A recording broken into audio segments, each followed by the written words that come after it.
would have waited an eternity for this. It's over, Prime.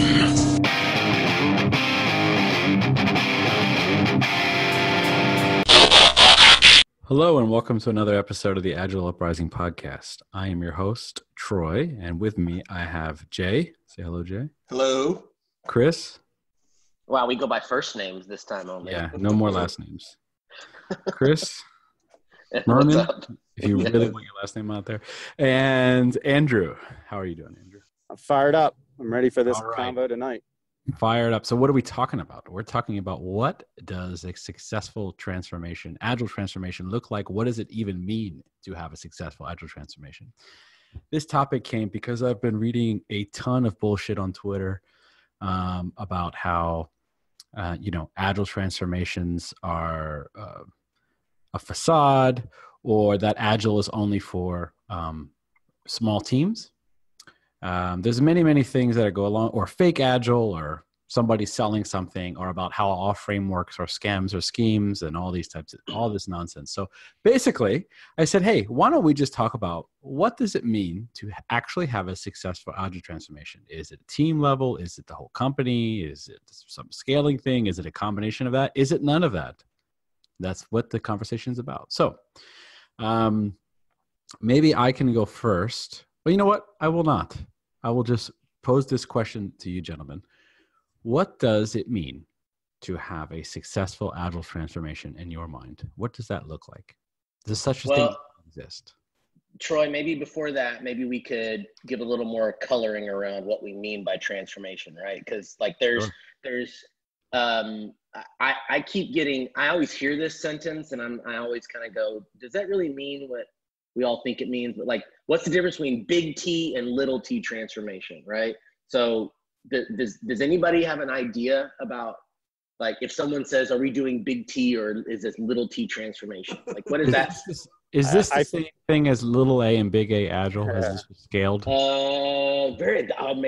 I don't know. I don't know. I hate that you're even bringing this up because I'm like, wow, we're bastardizing even the word transformation now. Yeah, right. It's turning into a semantic argument already. Yeah, it's like let's look at our RAG status. Is it red or is it red or is it red? Right? It doesn't make any fucking sense. So, okay. Mervin, I'm gonna give it a shot, right? So if I have to delineate, no offense, big T, little T, low T. If I had to differentiate between big T and little t, right? When I think big T transformation, I think one of these whole hog type, we're going to reinvent how we act as an organization, right? So total, flat out, rip it out and replace it. Whereas little t would be like maybe me and Troy in some weird siloed vertical somewhere say, hey, you know what? Let's transform how we're working, get away from this waterfall project bullshit and go to a more flow-based system where we actually get the value out the door. Is that about what you're thinking? What do you other guys think? Well, I don't, maybe, although I will say the next time I'm at a client and the transformation is going poorly, I'm going to say this is low T transformation. You've officially made that a thing now, Jay. That's our next round of stickers. I'll do it up this weekend. I have low T transformation. But Jay, just real quick, Merman, but Jay, it's the same thing. You're saying the same thing. Absolutely.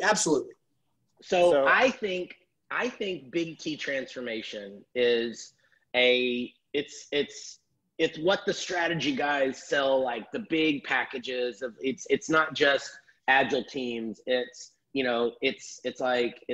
a role and title and talent transformations. It's funding transformation. It's like it reaches all aspects of the org. Whereas when I think of little T transformation, I heard someone describe it as delivery transformation, right? Like just come in and help our IT organization deliver software or whatever we deliver in a better way. I guess that's how I would describe it, but I don't even know if I'm right. Well, go ahead. Go on, Troy. Go on. All right. The word agility, right, is a noun. Ability to move quickly and easily.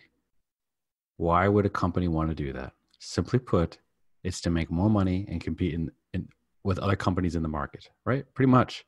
Okay, so when we say we're going through an agile transformation, we should be helping a company do that. Everything else is noise. Everything else is just a way to achieve that, right? So if you're going to tell me that you're going to implement Scrum with one Scrum team and tell me that that's an Agile transformation, or that's what Agile is, and other things are not Agile, I just find that to be that's absurd. How can you achieve a state of agility at a company with just stopping at a team?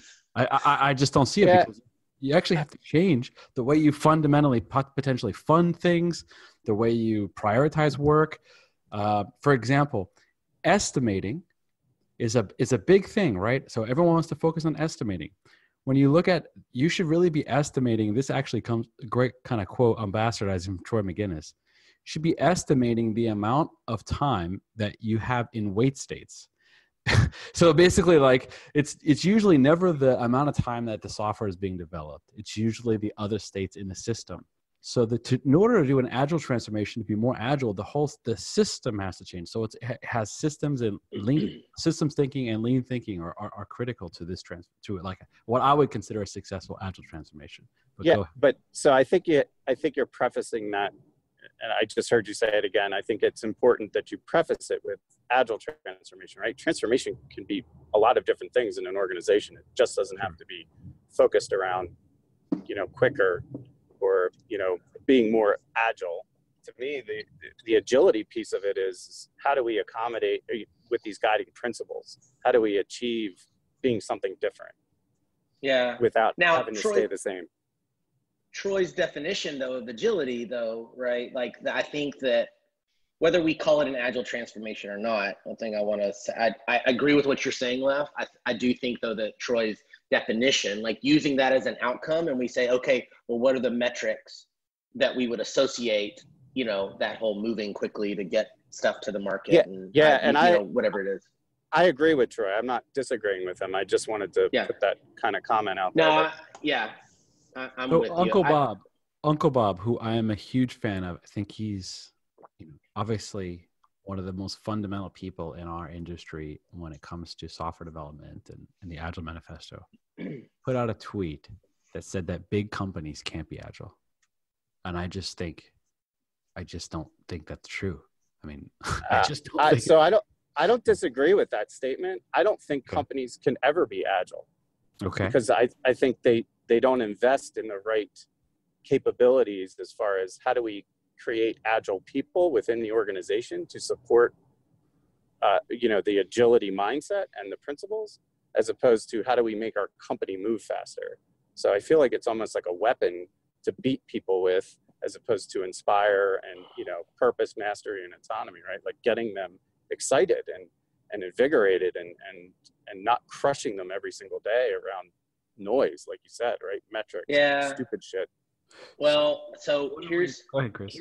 Here's where I kind of see where Bob's coming from, from the standpoint of, for example, someone joined our company recently, so he was joining my account, and so I was kind of mentoring him about what it was like here, and he hadn't been consulting at such big companies that like we do at SIQ, and he said what, like, how do you know that we're successful in our mandate? And I said, well, it depends on the scope, it depends on what the SAL is, and yada yada yada. I said, but really in the end, I said, I don't ever walk into a company, like the size of the companies that I work with or that we work with now, I never walk in and say, I'm burning this MFR to the ground. We're not like, and changing I'm flipping tables over, I'm changing everything. I used to, when I was younger, I used to think that, but I know I don't have the ability to do that. So what I say is, I told them, find pockets of agility that you can inspire, right? And encourage.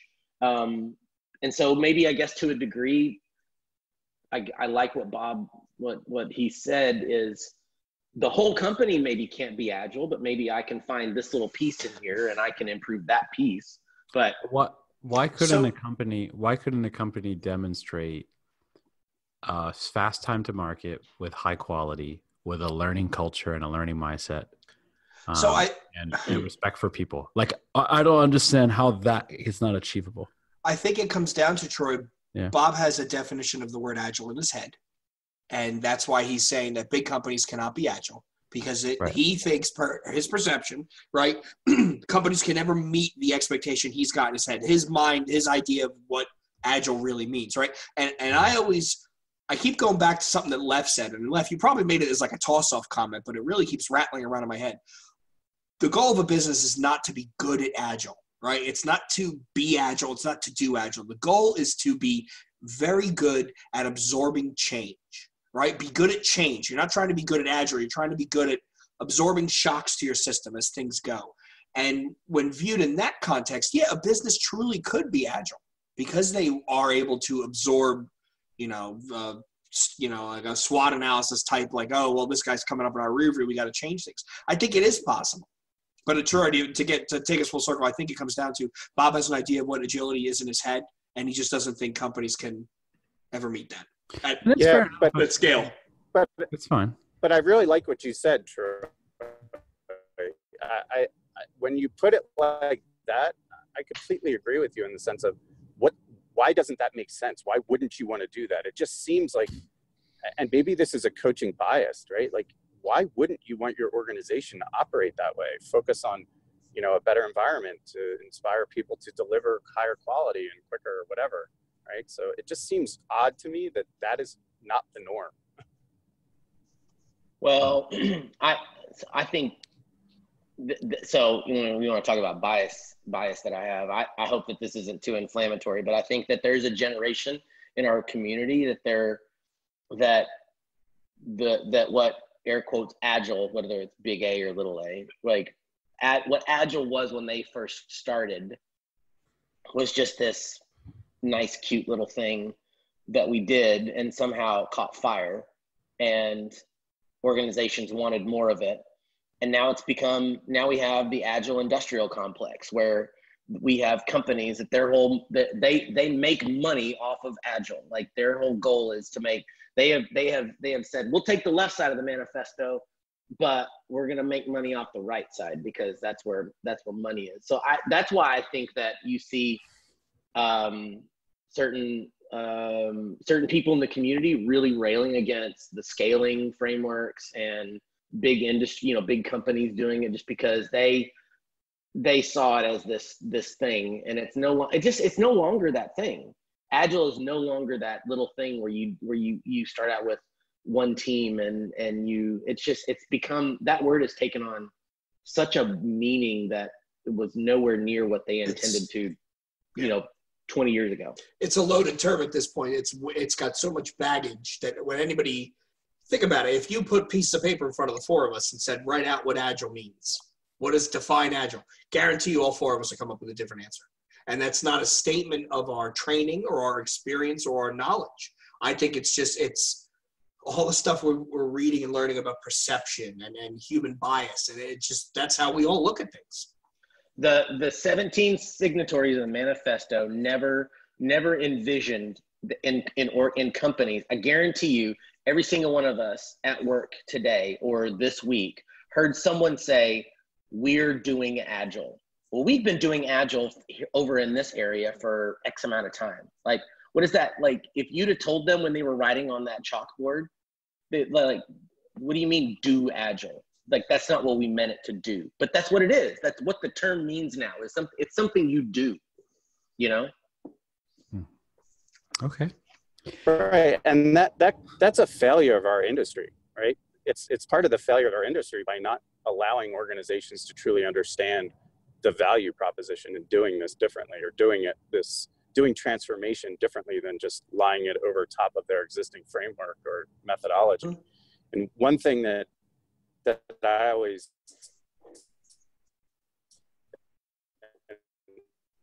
I'll probably get a ton for saying this, coaches, and if they say, 6, 7, 8.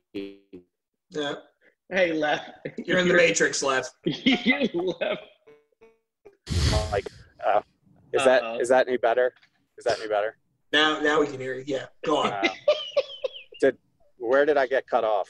I heard I'm going to get a lot of shit for saying this, and then then you went Terminator. All right, so I'm going to get probably heat for saying this, but I ask as an interview question to coaches, how many successful transformations have you led, right? And if they rattle off a number, let's just say like 5, 6, 7, whatever it is, it's always a question mark for me. Big question mark pops up, and I'm like, successful transformations. Their number doesn't change. And I'm always curious because I've been a part of a lot of transformations, and I can't ever say that any of them were like successful in the sense of the way that they were sold. The way that they were sold. Now, change did occur, but what their expectations were for their success criteria, it never hit the mark. So I'm looking at this list of things that we wrote down for air quotes good transformation. I don't know that I've ever been a part of a client or a company as an FT or consultant that's true. I can truly say, yep, we checked the box of transformation. I think it goes back to Troy's original question, right? So what does a successful transformation look like? And based upon what Lef just said, right? I really think it's one of those eye of the beholder situations where depending upon what you went in with and your preconceived notions of success, I don't think you could say there's a cookie cutter successful agile transformations, or do you, Troy? Do you think there is a gold standard that here is what or I guess to the panel, is there a gold standard that we could say, yes, this gets the 4 out of 4 stars. This is a successful agile transformation. And in order to achieve this, you must do X, Y, and Z. Is that even possible? Or is that completely unrealistic? I think it's possible. And I think if you can strategically approach it in a way that defines, your goals, right? Like, what's the vision for doing this and how are we aligning our goals? I mean, if you sum it up, when we talk about building like agile capabilities within an organization, what does it take to run the business? And what do we want to do to change the business, right? So looking at it through those two lenses, you could come up with a pretty robust strategy and actually really focus on transformation. So let's say the 4 of us were going to start a company, right? And we're first to market. We got a brand new product. We got 100% market share. Okay. We're cruising along. Life's good. And maybe we're not profitable yet, but we got all the market share, right? Okay. All of a sudden, we didn't anticipate this, but a couple other companies come in and they have better solutions than we do, even though we have all the market share. Okay. They have better solutions. Maybe they have better user experience. They have better different things, right? So we say, hey, we are a company. We have a lot of people working for us. We're making money. Everything seems to be going well. Yet all of a sudden, out of nowhere, we're getting disrupted. What are we going to do about it? We're getting our ass kicked, maybe quality-wise. We're getting our ass kicked with user experience-wise compared to something. Are we just going to, how can we change? Well, we have all these systems and processes in place and all of these phase gates, and the way we fund, it takes us 2 years to build anything, right? So how can we compete with those other companies who are trying to flat out put us out of business? Well, we would probably have to work in a way which we would be able to learn quickly about what's working and what isn't versus our competitors. We would have to figure out how to produce higher quality. We would have to figure out how to get things out the door faster with that quality, right? We would have to figure out how to retain the best people and not have them go to the other company. Okay, all these types of things. To me, this is what a successful agile transformation is. This is a. I'm just coming up with a hypothetical situation of us running a company, right? But this is what it means to be agile: is to be able to learn with speed and quality and respect your people. I really feel like, this is just opinion, and maybe I don't know if this is a hot take or not, but for agile transformation to be successful, the secret sauce is lean. And that is because once you get past one team working in Scrum, for example, right? You got one Scrum team working in Scrum, everything's all good. You're not thinking about lean really. They can run that all day. It's fine. Once you start scaling and once you start talking about a company being able to deliver that with a bunch of teams and teams of teams and et cetera, the focus should be on reduction of waste, reduction of wait times and queues and batch sizes, these types of things, and doing more of a lean startup empirical way of working at a company level. And that's all lean based. So I really feel like the secret to the secret sauce of an agile transformation at a company level is lean. And I don't hear a lot of people talking about that. I just hear a lot of people talking about, the typical bullshit that we hear all the time in the community. And you know what? I love all of the stuff at the team level. Like that's, it's a lot of fun, and you need the team level to be successful for any of this stuff to work. So I get that, but I like the fact that there are other people out there thinking about how to achieve this at a business level, and in coming up with scaling ideas and portfolio management ideas and programs and solutions. And regardless of the framework, I don't really care. There's people thinking about, how do I do this? Because it's not so easy once you get past one team or two teams, right? So that's my take on it. Just I don't know if that's a hot take or not. I don't know if you guys agree with that, disagree with that.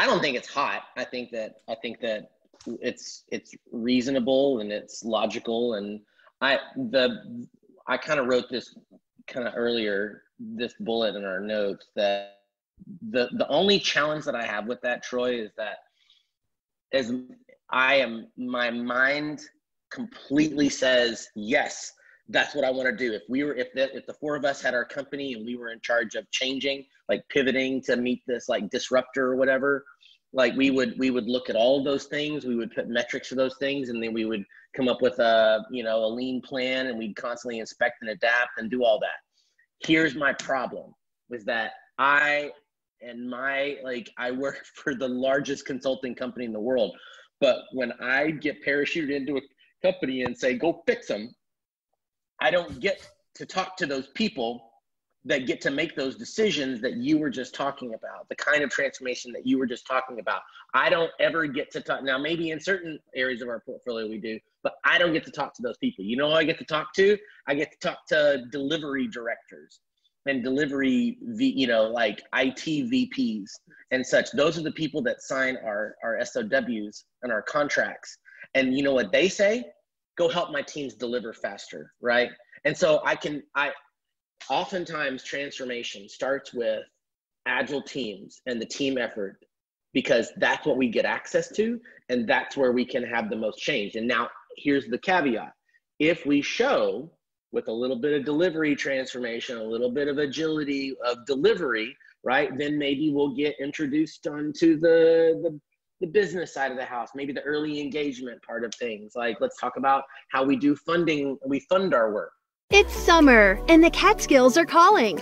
Plan the perfect vacation at the Cartwright Resort, New York's biggest indoor water park, where one night stay gets you 2 days at the park. In addition to slides and splashes, head outside to miles of hiking trails, s'mores by the fire, and daily activities for the whole family. With a bus that takes you direct from New York City, there's no excuse for missing the fun. Visit thecartwright.com for details. Mm-hmm. So, I mean, I think you're both saying the same thing. Troy is really Merman's making the very valid point, which I don't think anybody would disagree with, is you start at the kernel, you start at the teams, right? And that's how you start, experiencing your wins to build some momentum, the whole Cotter thing. Troy, I agree with where you're going, saying, everything rises and, the sun rises and sets on the lean ways of working, right? And there is a way to transform using those fairly easy to understand principles. I just think it's hard to sell, right? Like, let's be honest here. Let's talk about the commodification of the Agile enterprise, right? Well, I mean, it's harder to sell that, right? And not to bury the lead, but this episode is the first episode in a series we're going to do on transformations, one of which we're going to talk about transformations without frameworks. We're going to talk about to framework or not to framework, what are the pros and cons. But I do think I think you're onto something. I just think it's probably harder to sell. Hold on.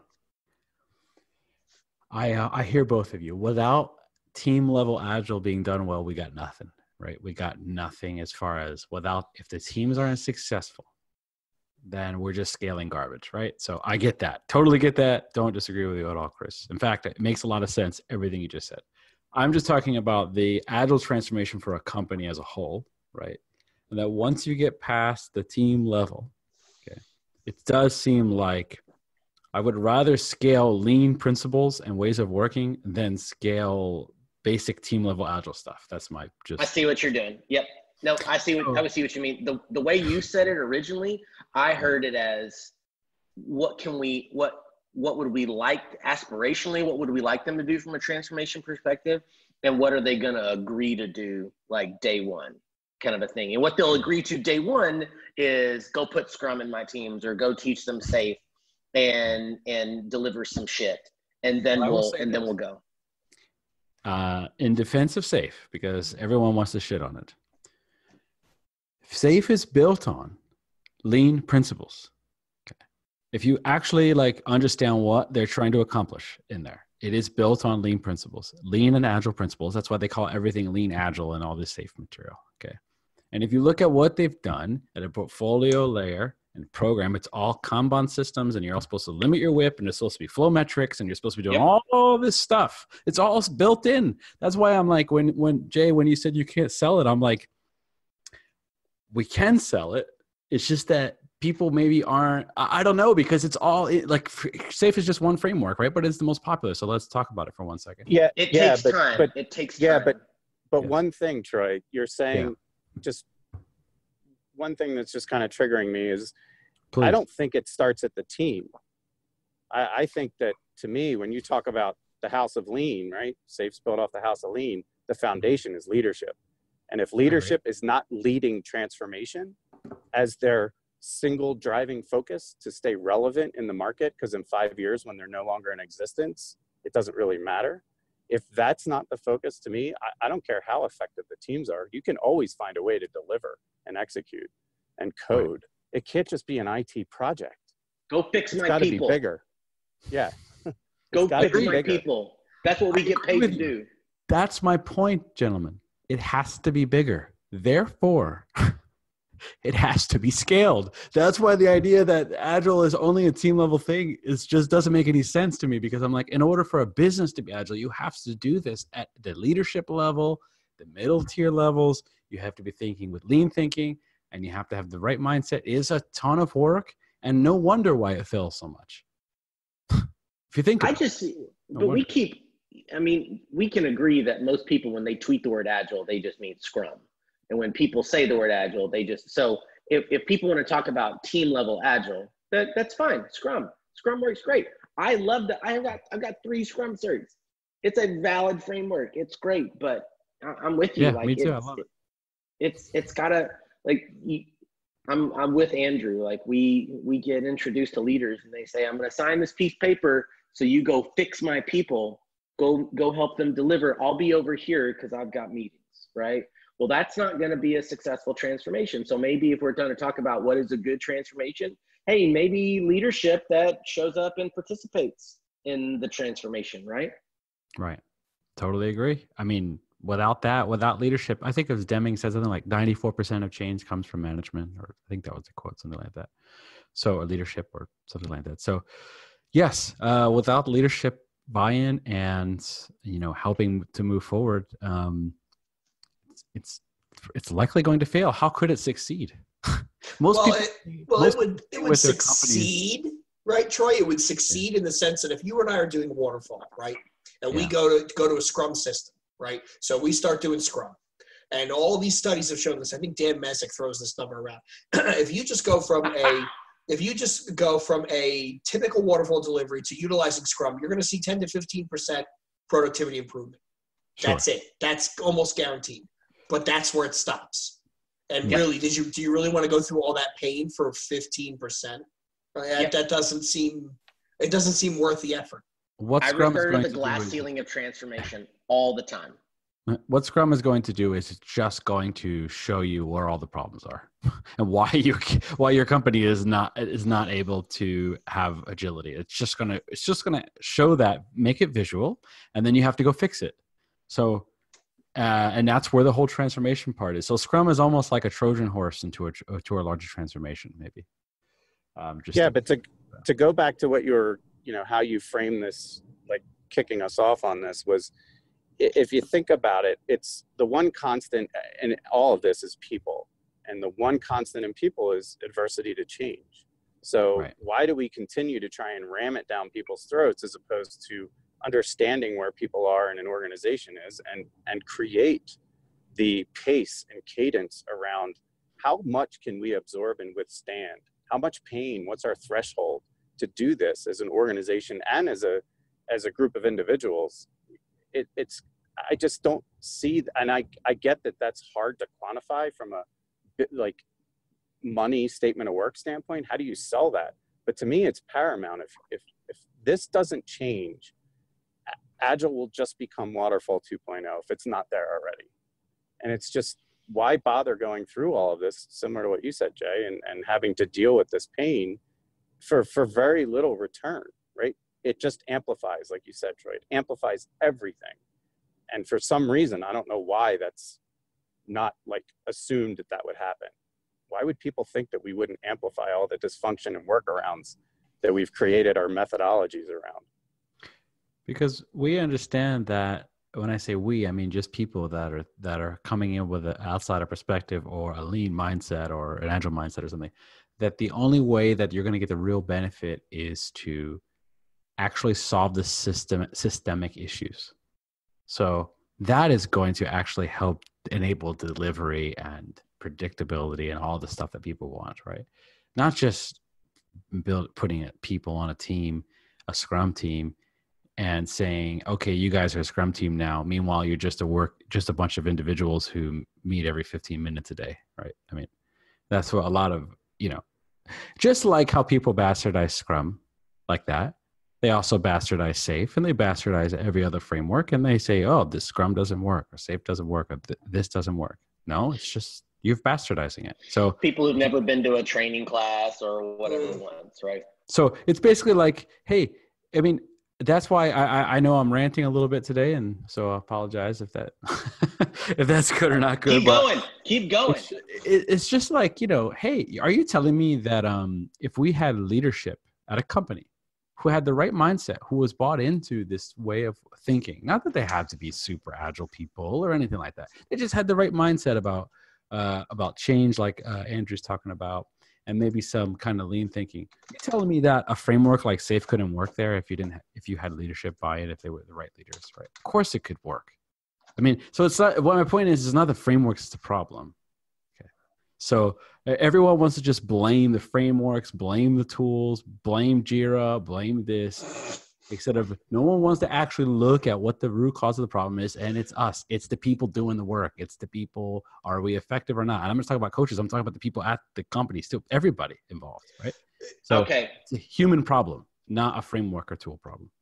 I'm completely in. So let me play dumb and ask a question to kind of pose the counterpoint. So, all right. So Jay said earlier, the quote, the line of, okay, if you go from waterfall to Scrum, you're going to get 15% improvement in your delivery, right? So you're a VP of some org, and you've got a consultant in, and consultant says, well, if at a bare minimum, bring us in, we'll do Scrum, we'll give you 15% improvement in your delivery. Well, let's say he says, okay, 15% sounds pretty damn good. Like, that sounds like I get 15% more of my features delivered, 15% higher velocity, 15% whatever. I don't care about anything else because I've got my silos, I've got my little kingdom carved out, I've got my space that I've set up. But if I get 15% delivery, I don't mind paying for you, kind of a thing. What's the problem? What's the problem in just doing that? There isn't.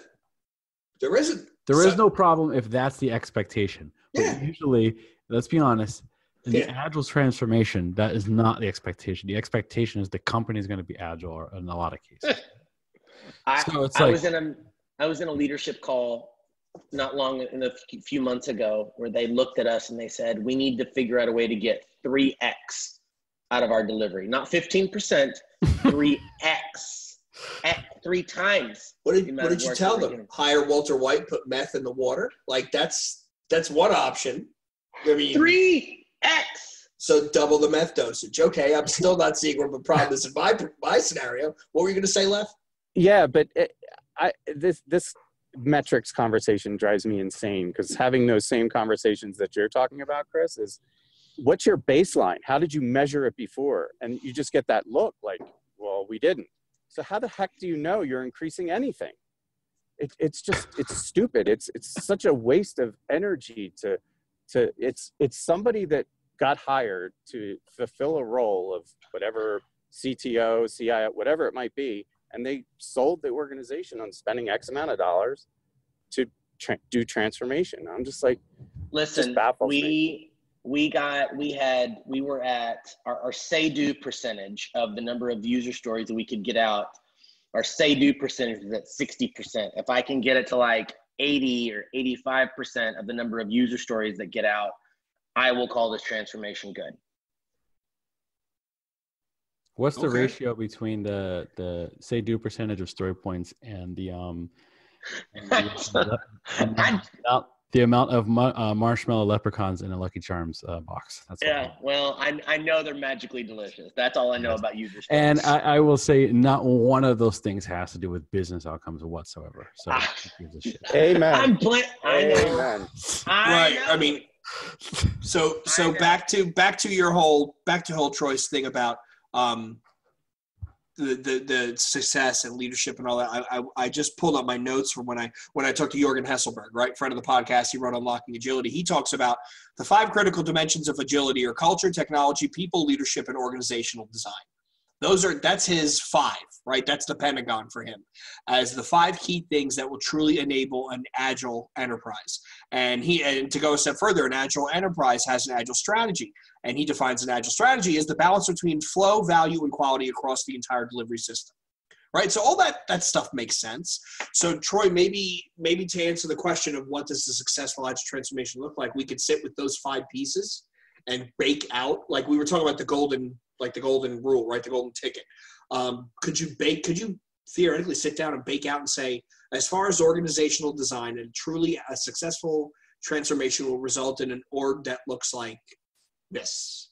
They will have leaders that do this. Their technology stack will be enabled this. Is that even possible? Is this another exercise? Did I just talk us into another episode? No, probably. It sounds like what you're describing is like Ishikawa, or what he's saying is like, because there's when you go through Fishbone or Ishikawa of a problem, like there's the people, processes, right, the environment, organization, like all those. So he's just kind of renaming a lot of those.